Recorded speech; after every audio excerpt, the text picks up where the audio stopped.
दोस्तों, आप सभी का रियल हिस्ट्री मिरर चैनल में स्वागत है।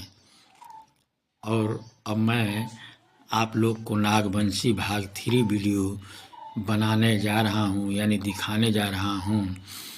और इसमें नाग पंचमी पर भी डिटेल्स में बताया जाएगा और नागवंशियों का फैलाव कहाँ कहाँ है और पश्चिम एशिया के साथ साथ भारत का व्यापारिक संबंध और लौह तकनीकी का एशिया माइनर में विकास, महापाषाणों के प्रकार और भारत में महापाषाण सभ्यता के मुख्य केंद्र का विकास, विंध्य प्रदेश में काकोरिया, कोटिया, दक्षिण के महापाषाण मास्की, ब्रह्मगिरी, हलूर सभ्यता आदि, चानालूर, कौंडिन्यपुर, मजुआरी, पवनी स्तूप, अमरावती का स्तूप का जानकारी डिटेल्स में मिलने वाला है। इसलिए आप सभी लोग ध्यान से सुने और देखें और इस चैनल को लाइक सब्सक्राइब करना न भूलें।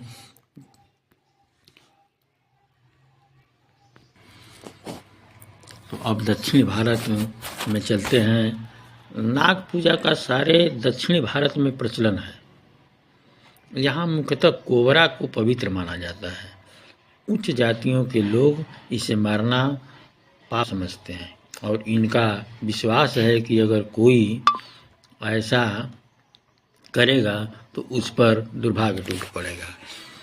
दक्षिणी भारत में इस प्रथा की सबसे बड़ी साक्षी नागशिलाएँ हैं, जिन्हें नागकल कहा जाता है, जो कभी कभार बहुत भारी संख्या में गांव या बस्ती के प्रवेश द्वार पर होती है।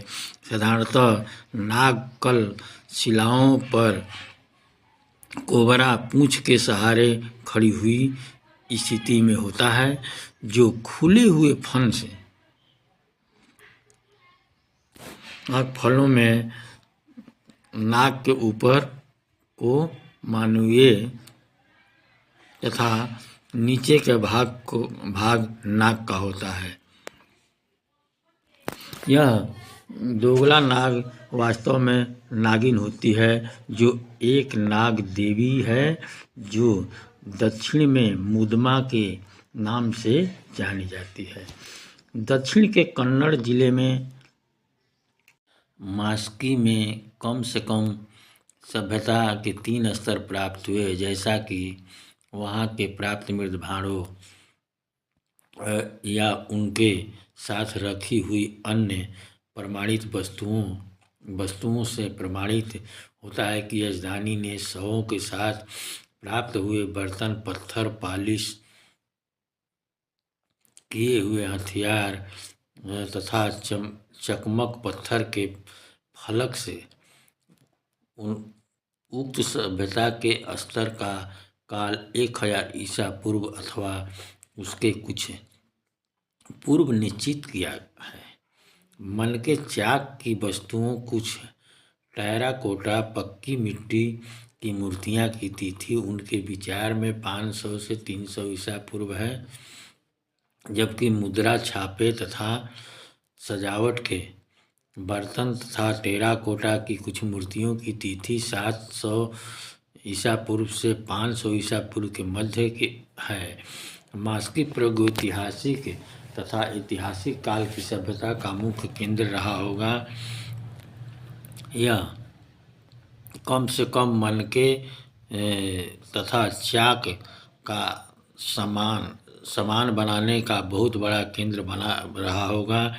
विभिन्न प्रकार के उद्योगों के लिए मास्की में मिला कच्चा माल मुख्य तौर पर मनके तथा सीप बहुत दूरस्थ स्थानों से लाया जाता होगा, यहाँ तक कि फारस से भी, जो कि अरब सागर के किनारे तथा मास्की के मध्य सामुद्रिक व्यापार संबंधों को प्रमाणित करता है।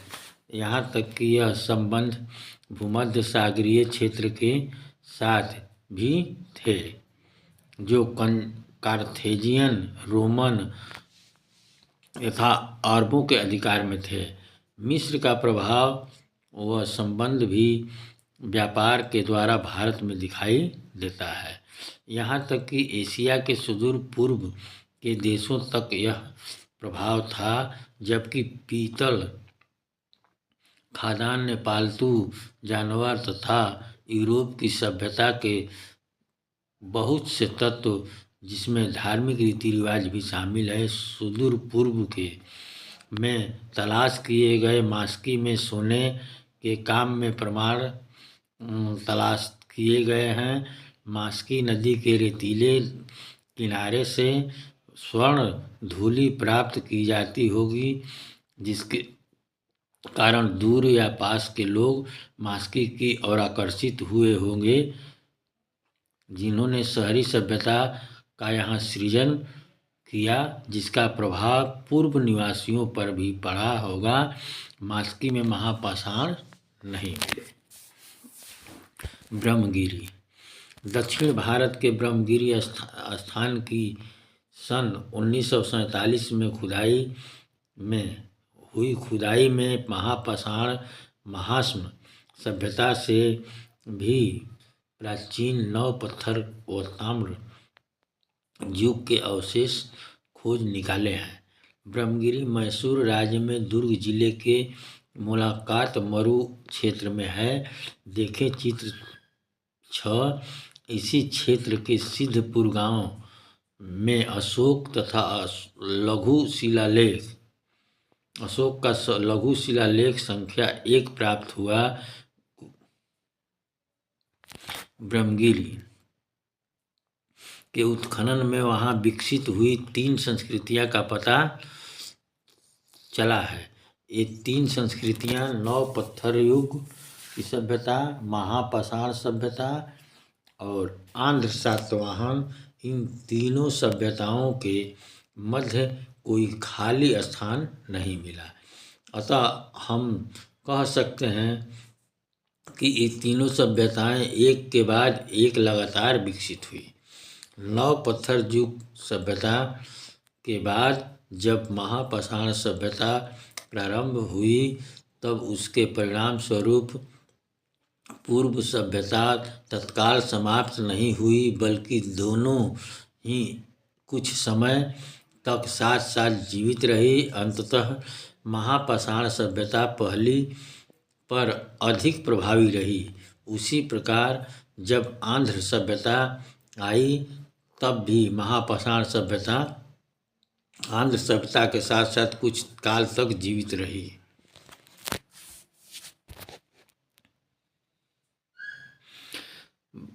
ब्रह्मगिरी की प्रथम विकसित सभ्यता नव पत्थर ताम्र।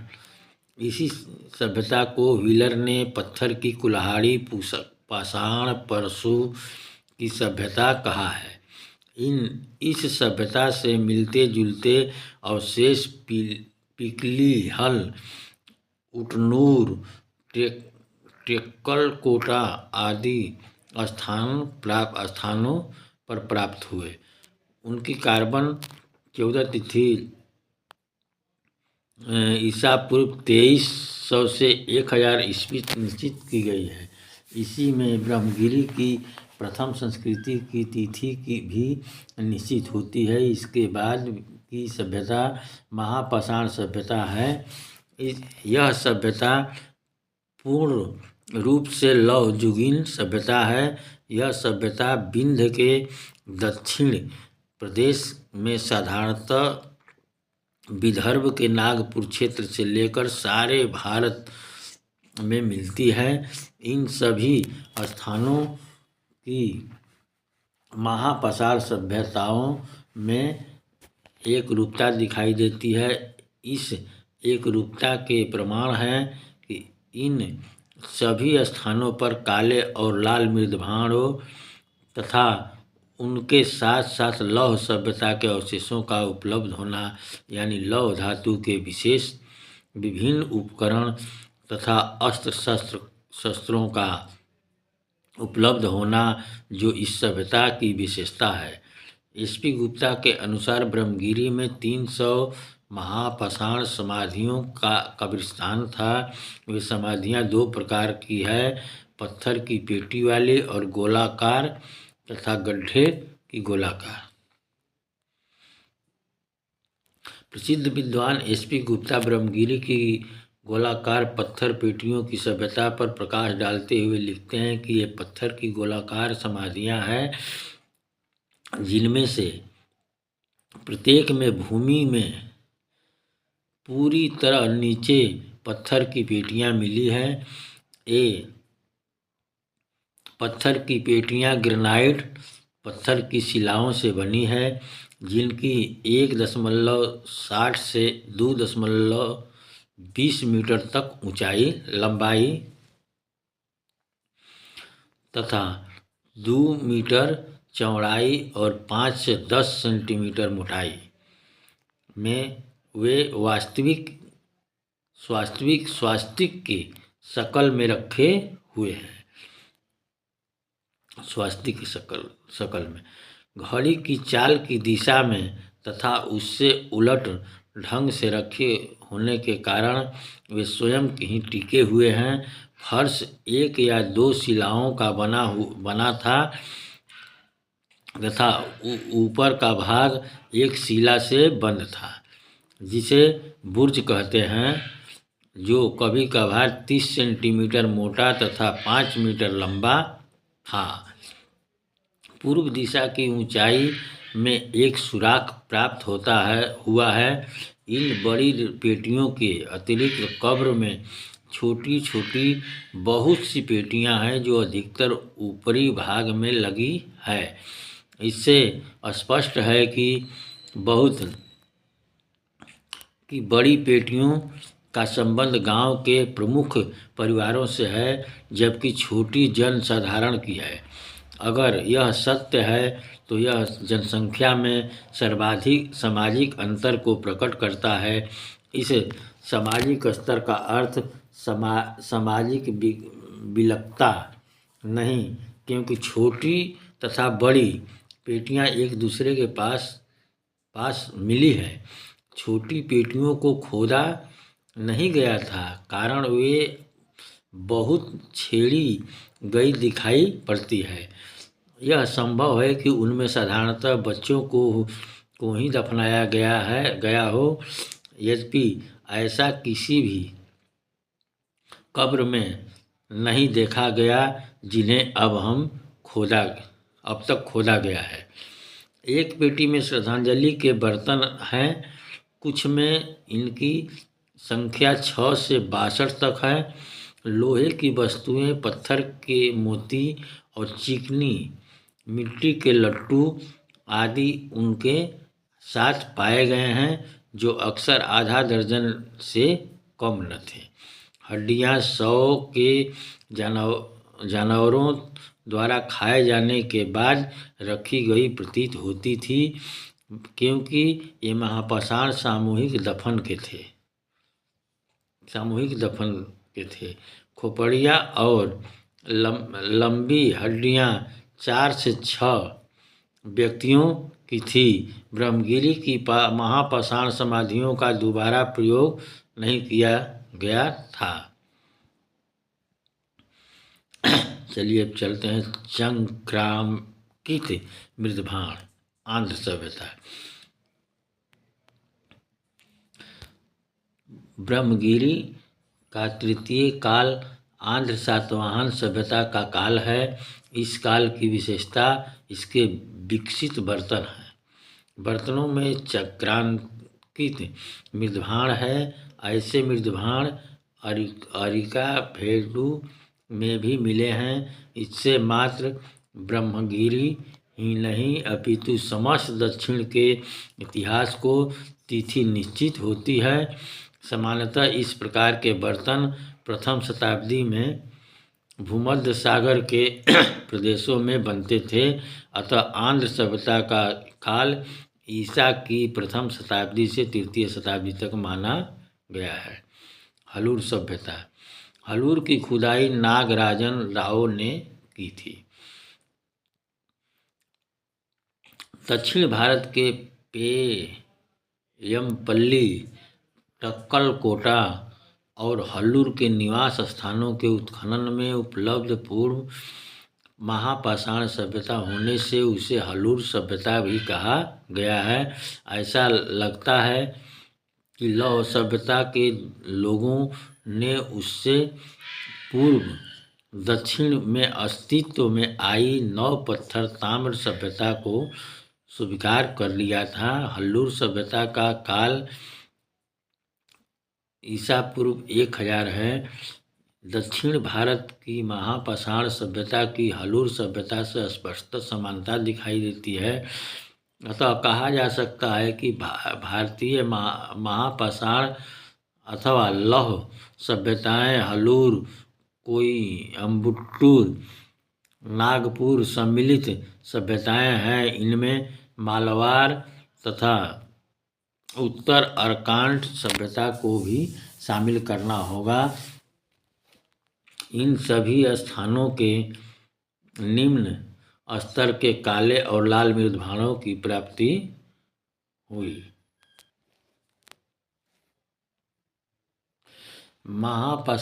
महापाषाणों के ढांचे अक्सर बहुत भारी थे तथा वे अच्छी तरह छेनी से छीलकर सपाट बनाए हुए थे। इस प्रकार के काम के लिए बहुत सारे कुशल और अकुशल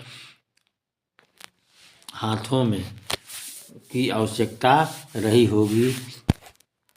इस प्रकार उनकी स्थापना सारे साल काम करने वाले कुशल व्यावसायिक कारीगरों ने की होगी, अथवा क्योंकि यह एक विकसित धंधा था, अतः जब खेतों अथवा वर्कशॉपों में कोई काम नहीं होता था तब गांव के सभी व्यक्ति साल के किसी खास मौसम में यह काम करते थे।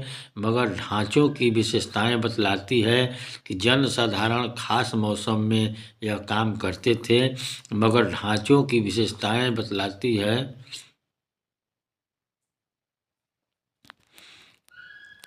के स्थान पर उनकी स्थापना में उक्त धंधे से जुड़े कुशल कारीगरों का ही हाथ था। शंखों के खोल उनसे बड़े मन के एवं खुदाई करके सजाई गई तस्तरियाँ, कुछ टेराकोटा मिट्टी के सांडों की मूर्तियाँ आदि भी वहाँ से खुदाई में प्राप्त हुई। एक तरफ लोहा, पीतल व तांबे की उक्त वस्तुएं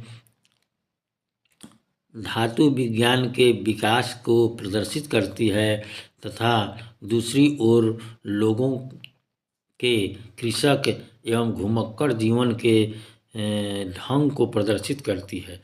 क्योंकि लोहे के वस्तुओं में न केवल खेती के औजार शामिल थे बल्कि युद्ध के एक शिकार के पीछा करने के हथियार, जिनमें खुखरी, तलवारें, तीर के फलक और फेंक कर चलाने वाले भाले प्राप्त हुए हैं।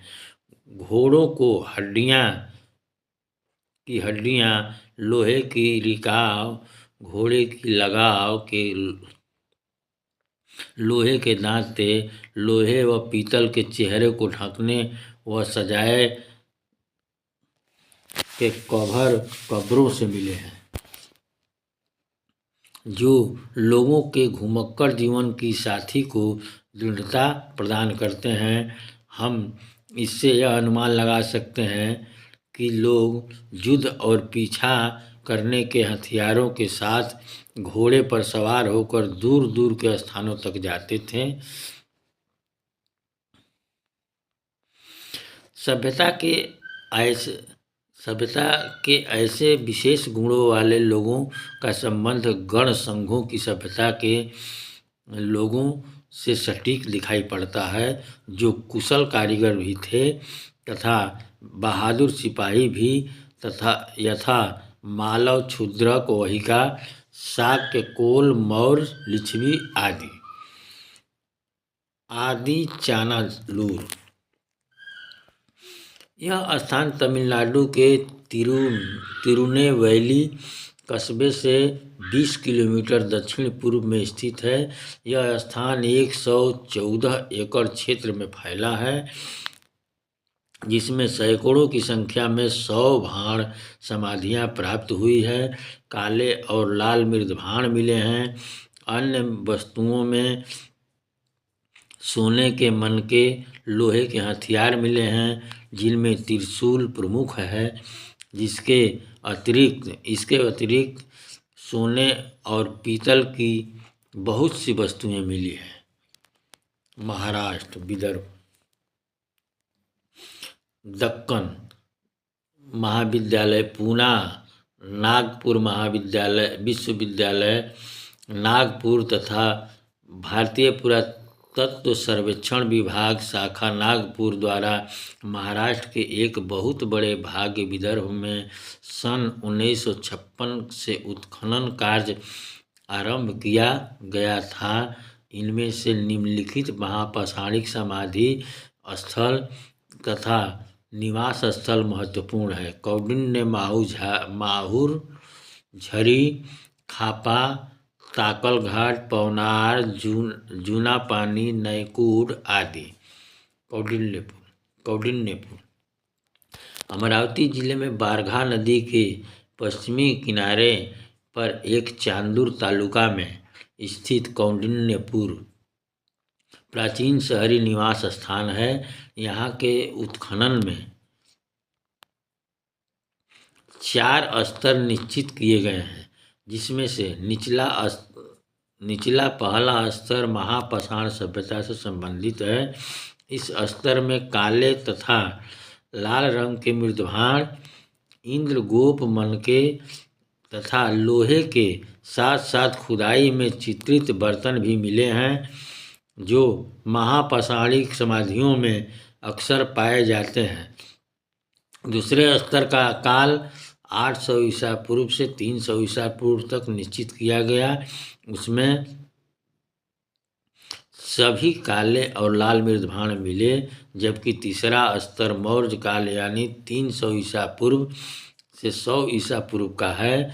पहले स्तर का काल निश्चित नहीं हुआ, मगर वह ईसा पूर्व 800 से भी पूर्व का रहा होगा। इस महापाषाण मौर्य काल से पूर्व का काल था। माहुर झरी नागपुर से 15 किलोमीटर दक्षिण में स्थित माहुर झरी में महापाषाण समाधियों की संख्या पूरे भारत में सबसे अधिक है। यहाँ 350 से अधिक महापाषाणिक समाधियाँ की प्राप्ति हुई है। इनमें 15 समाधियाँ का उत्खनन किया गया। यहाँ की समाधियों के सृजन के लिए पाषाणों को 2 श्रृंखलाओं में रखकर गोल आकार दिया गया है। इन सभी पाषाणों पर विशिष्ट चिन्ह दिखते हैं, जिनके बारे में विशिष्ट विद्वानों ने विभिन्न मत व्यक्त किए हैं। एक समाधि का उत्खनन करने पर वहाँ कुछ भी नहीं मिला, जिसे स्मारक के रूप में निर्मित किया गया बताया गया है। इन समाधियों का घेराव 14 से 16 मीटर तक दिखाई देता है। माहुर झारी में महापाषाणिक समाधियाँ जिस ढंग से बनाई गई है उसी ढंग से, किंतु कुछ सुधार के साथ तथा आकार बढ़ाकर स्तूप प्रथा का विकास हुआ। माहुर झारी में महापाषाणिक समाधि स्थल के परिसर में माननीय हंटर को कर्नालियन की एक मुद्रा मिली, जिस पर आई एम अप्पा माद लिखा है। इस नाम से बौद्ध पाली वाङ्मय के धम्मपद से स्वतंत्र अध्याय है। इससे कहा जा सकता है कि जिस तरह यह मुद्रा बौद्ध संस्कृति से संबंधित है। उसी तरह माहुरझारी का परिसर भी बौद्ध धर्म से परिचित होगा। पौनी महास्तूप, यह स्थान जिला भंडारा में स्थित है। इस स्तूप की खुदाई में पहले स्तर पर उत्तरी काले चमकीले मृदभाण के साथ काले और लाल मृदभाण तथा स्लेटी मृदभाण मिले हैं, जैसा कि अहिच्छत्रा, हस्तिनापुर, कौशाम्बी, उज्जैन तथा वैशाली आदि उत्तर भारत के स्थलों में मिले हैं। उसका काल ईसा पूर्व 5वीं सदी बताया गया है। पौनी में ही चंडकापुर टेकड़ी महास्तूप के अंड में जमीनी सतह पर मिट्टी के बर्तन में मिले मानवीय अवशेषों में दांत का अवशेष महत्वपूर्ण है, जो किसी सुप्रसिद्ध बौद्ध भिक्षु का हो सकता है। यहाँ मिले लेखों में किसी राजा का नाम नहीं है। यहाँ भिक्षु, उपासक तथा नाग जैसे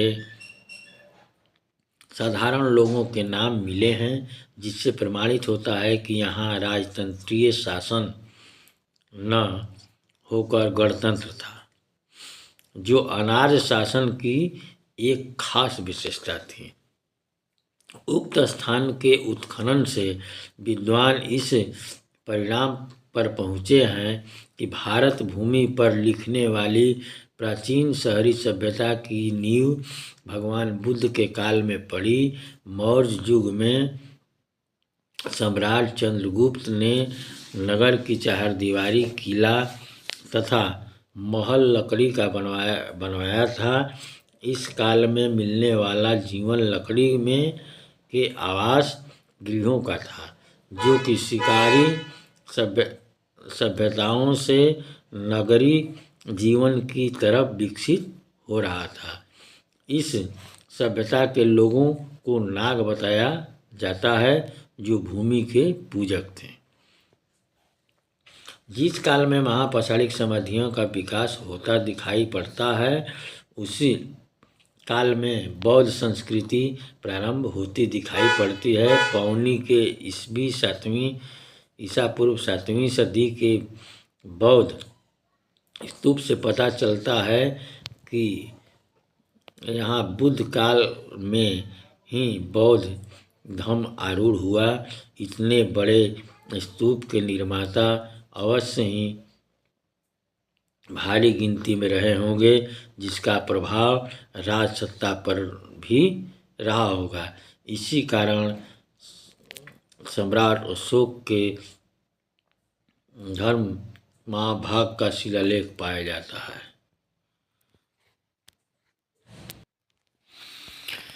अमरावती महास्तूप, अमरावती का महास्तूप दक्षिण में आंध्र प्रदेश के गुंटूर जिले में अमरावती स्थित बौद्ध महापाषाण समाधि पाई गई है। इस स्तूप की तिथि ईसा पूर्व 2000 निश्चित की गई है। महापाषाणिक समाधि की तिथि ईसा पूर्व 400 निश्चित की गई है। इस स्तूप की महापाषाणिक समाधि के ऊपरी भाग पर निर्मित होना भी ही स्पष्ट करता है। महापाषाणिक समाधि निर्माण करने वाले आगे चलकर बौद्ध संस्कृति में विलीन हो गए। इसी क्षेत्र में महापाषाणिक में उत्तरी चमकीले काले मृदभाण अशोक शिलालेख के आधारशिला में मिले हैं, जिससे विद्वानों ने इसका काल 250 ईसा पूर्व निश्चित किया है। एरण एवं मल्हार में महापाषाण काल के ऐतिहासिक काल तक सांस्कृतिक एकता। पुरातत्वीय प्रमाणों में ऐसा दिखाई पड़ता है कि प्राचीन काल के इतिहास का महल महापाषाण लौह सभ्यता की पृष्ठभूमि पर खड़ा हुआ है।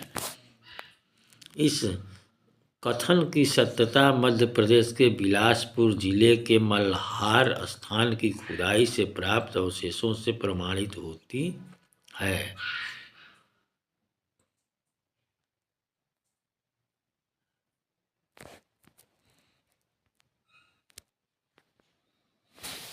सागर विश्वविद्यालय के प्राचीन भारतीय इतिहास, संस्कृति और पुरातत्व विभाग के प्रमुख के.ई. वाजपेयी ने मल्हार इतिहास प्रसिद्ध स्थान का नाम 1975 से 77 में उत्खनन किया। इस उत्खनन में उन्हें ईसा पूर्व 1000 से मध्ययुगीन काल तक निरंतर आबादी के प्रमाण मिले।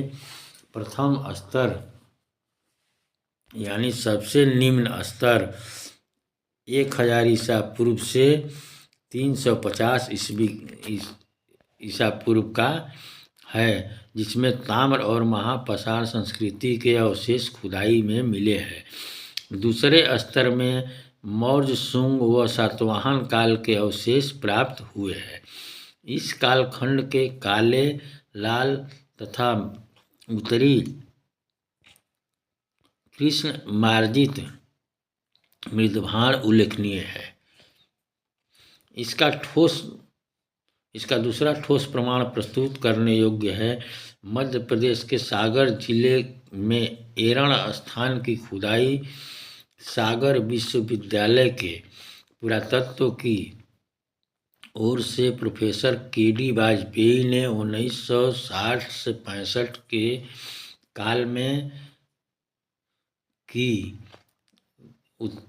इस खुदाई में से ईसा पूर्व दूसरी सहस्त्राब्दी के प्रारंभिक काल से बाद के काल में के मालवा के इतिहास पर प्रकाश पड़ता है। इस स्थान पर ताम्र युग से ईस्वी की 18वीं सदी तक निरंतर निवास के प्रमाण मिले हैं। सर्वप्रथम आबादी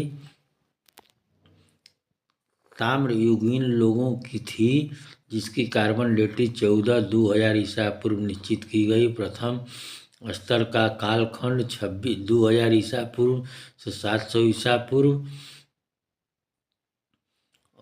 इस स्तर में ताम्रयुगीन अवशेष हैं, साथ साथ कुछ अवशेष लौह उपकरणों के भी प्राप्त हुए हैं। उसी प्रकार लाल, काले और काले लाल मृदभाण प्रमुखता से मिले हैं। यहाँ से मिले मृदभाण सामान्यतः ताम्रयुगीन मृदभाण है। यहाँ से मिले इस प्रकार के टोटीदार मृदभाण से के.डी. वाजपेयी ने विचार व्यक्त किया कि यहाँ के निवासी प्राचीन ईरानी थे।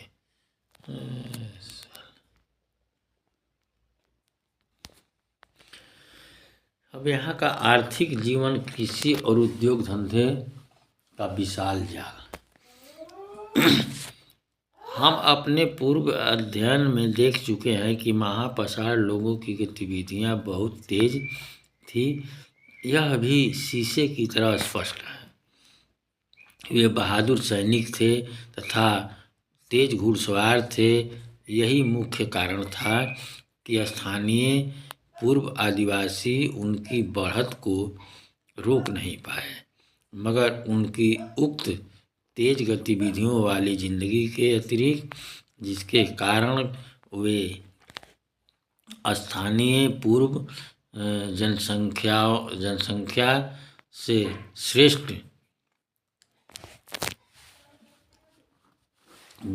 विकास की स्थापना, जिसके प्रमाण पुरातत्वीय खुदाइयों में मिले।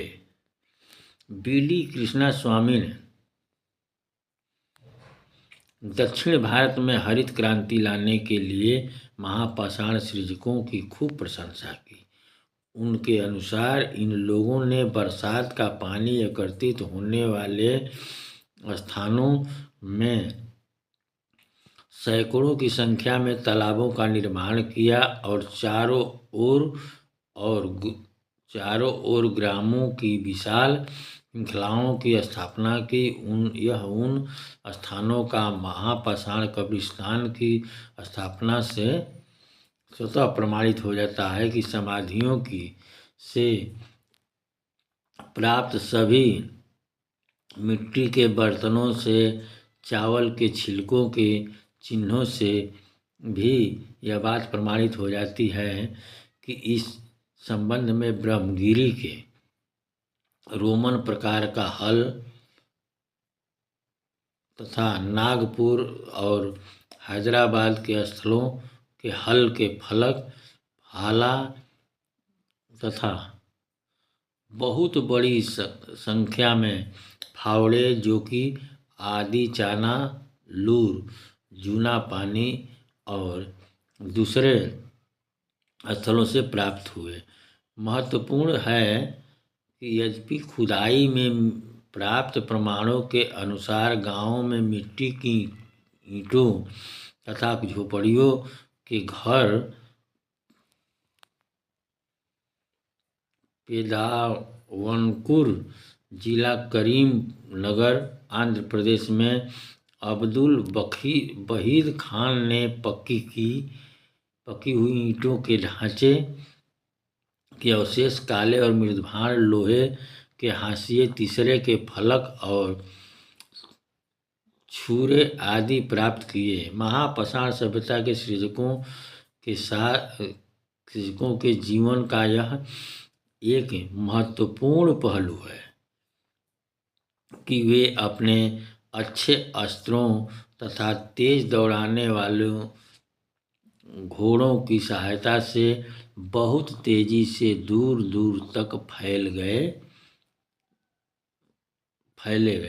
लोहे के हथियारों और औजारों की बहुत भारी गिनती तथा उनकी विभिन्नता जो कि महापाषाणों की समाधियों से प्राप्त हुए हैं, बहुत ही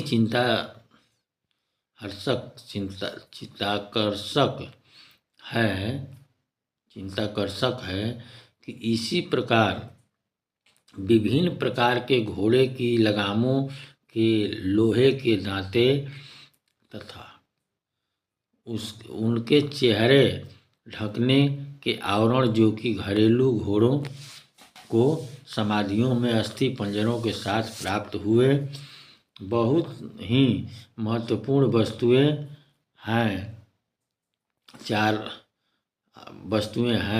चारों तरफ उनके फैलने के प्रयास व स्वदेशी लोगों के साथ वे अवश्य दो चार हुए होंगे। इसका मुख्य आधार यह है कि बहुत बड़ी संख्या में तलवारें, बर्छे, तीरों की फलक आदि खोदी गई समाधियों से प्राप्त हुए हैं। यह अनुमान लगाना कठिन है कि स्वदेशी लोगों ने किस प्रकार से उन लोगों का सामना अपने कमजोर हथियारों से किया होगा। यह वास्तव में एक सीमित खेती बाड़ी की आर्थिक व्यवस्था में एक उच्च श्रेणी की खेती बाड़ी और उद्योग धंधे की आर्थिक व्यवस्था में परिवर्तन का काल था, जो दो प्रकार के लोगों द्वारा स्थापित किया गया था। एक वे जो अवश्य ही समुद्री यात्रा करने वाले साहसी लोग थे और दूसरे लोग युद्ध प्रिय घुमक्कड़ लोग थे। यह निश्चय ही लोगों की जिंदगी में एक भारी परिवर्तन का काल था। दूसरी ओर एक लोग कुशल शिल्पकार थे जो उनके धातु विज्ञान के शिल्प यानी लोहा, तांबा, पीतल, सोना, चांदी तथा पत्थर आदि के काम से प्रमाणित होता है कि जिसके प्रमाण विभिन्न स्थानों के उत्खनन से प्राप्त हुए हैं। पायमपल्ली स्थान महत्वपूर्ण है। जहाँ से खुदाई में सारे टीले से भारी मात्रा में लोहे के टुकड़े तथा ओर मिले हैं। इससे प्रमाणित होता है कि वहाँ के स्थानीय लोग लोहा पिघलाते थे तथा उससे विभिन्न प्रकार के उपकरण बनाते थे। इसी प्रकार मन के जो साधारण तथा खुदे हुए दोनों प्रकार के हैं, भारी मात्रा में खापा में मिले हैं। वहाँ से मनके बनाने का विभिन्न प्रकार का कच्चा माल भी मिला। इससे प्रकट होता है कि खापा बनाने का मनके बनाने का वालों का भारी केंद्र था, जबकि पायमपल्ली लोहारों का प्रमुख केंद्र था। इसी प्रकार महापाषाणों को सृजन करने वाले पत्थर का काम करने वाले बहुत बड़े शिल्पकार अगरी थे, जिसे विभिन्न आकार तथा